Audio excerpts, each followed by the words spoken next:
Welcome back to News Talk and our preview of tonight's Republican presidential debate. Former Politico editor David Mark and Washington Post reporter Rebecca Cinderbrand rejoin us here on set. We've been talking a lot about what we expect to see tonight, how there's a general belief that the candidates chasing Donald Trump have been too cautious until now, and I hate to invoke this cliche, but it's the one that comes to mind. We expect the majority of the candidates chasing, maybe not so much Ben Carson, but we expect the candidates who are in single digits now to sort of take off the gloves and take Donald Trump on more directly. Is this focus on zingers and insults and trying to create these moments that can reverberate beyond the actual event, are they coming at the expense of substantive discussion of the issues facing the nation and that presumably the majority of voters want to hear about?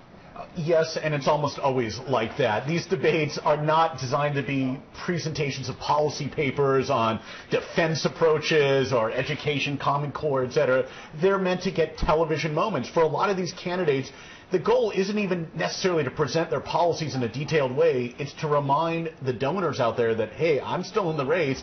You can still fund my campaign, because a lot of them are competing for the very same dollar bases, and they've got to do something. So an audience of millions with a particular focus, it sounds like, on a handful of people, potentially. Right. I mean, you got to remember there's 11 candidates on stage and not an unlimited amount of time. So there's the battle there. So to get attention on that end.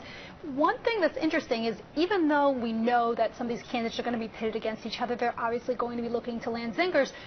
These moderators, in particular Hugh Hewitt, who, as you noted, has tangled with some of these candidates before, they are going to ask detailed policy questions in an attempt to pin these people down. So whether or not they'd like to avoid policy and stick to the zingers, they won't necessarily be able to dodge it, and they may be called to task on some of their past positions. I wonder if there will be war game preparation, whether in the debate mock rehearsals that the candidates go through, given that we think that Jake Tapper and the other moderators are going to say, okay, Ted Cruz, can you engage Chris Christie right now and have this made-for-TV split-screen moment where two people with differing views on a big issue go at each other because the moderators have said that's what they want.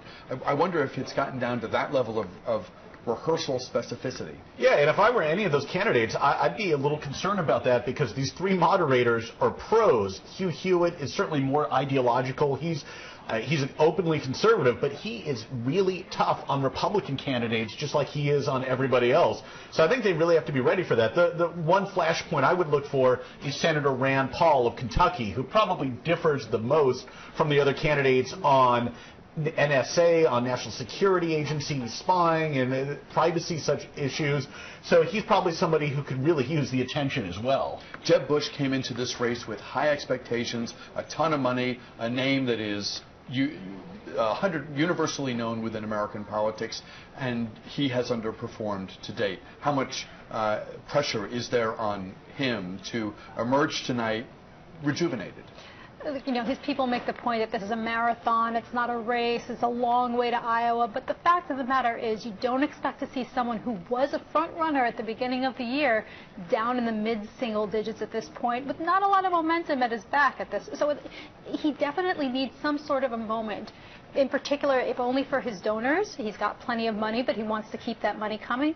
But also for voters who've been looking for something to grab onto, and so far don't seem to have much enthusiasm for Jeb Bush at all when you look deep in the crosstabs. So. Carly Fiorina was on she was in the undercard debate in Cleveland.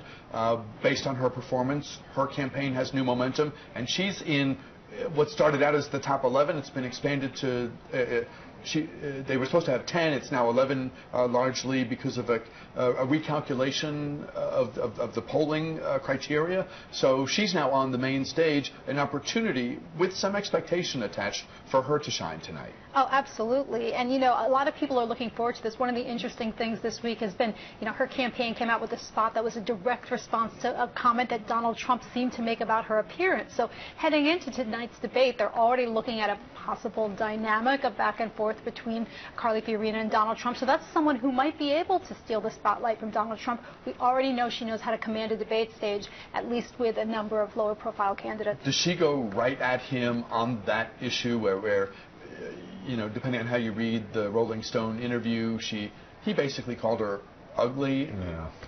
Yeah, I would certainly expect her to. She's actually done that in a television commercial. I think her super PAC has done that already, where she got maybe a dozen women or so taking on Donald Trump and saying how insulting this was and how she's very serious about policy and would be a good president. I suspect at least one of the moderators is going to try and pit them against each other and say something along the lines of, Mr. Trump, are you willing to say to Ms. Fiorina's face what you said essentially behind her back? That's the question I would pose, at least. There are a lot of sitting and former governors and senators who are way, way back in the pack. You can argue it's early, and that there's plenty of time to catch fire and emerge into the top group, but it feels like, almost counterintuitively, it feels like it's getting sort of late, even though we're fully a year out, and Iowa and New Hampshire aren't for several months yet. Is there pressure on these single-digit candidates now, more so than maybe we've seen at this point in prior cycles? Oh, absolutely. I mean, what we've seen this year is the primacy and the increased emphasis on national poll numbers and making a national profile. It used to be, you know, there was a straw poll in August in Iowa, and that was the big event that people looked to. This time around, it was people looking to make a splash on the national stage to make their way onto that all-important debate stage. And looking ahead tonight, you can see how, you know, one or two candidates were made in the last debate. Carly Fiorina, you know, made her name in the last debate. Ben Carson seemed to, even though he shrunk into the back a little, made himself in the last debate.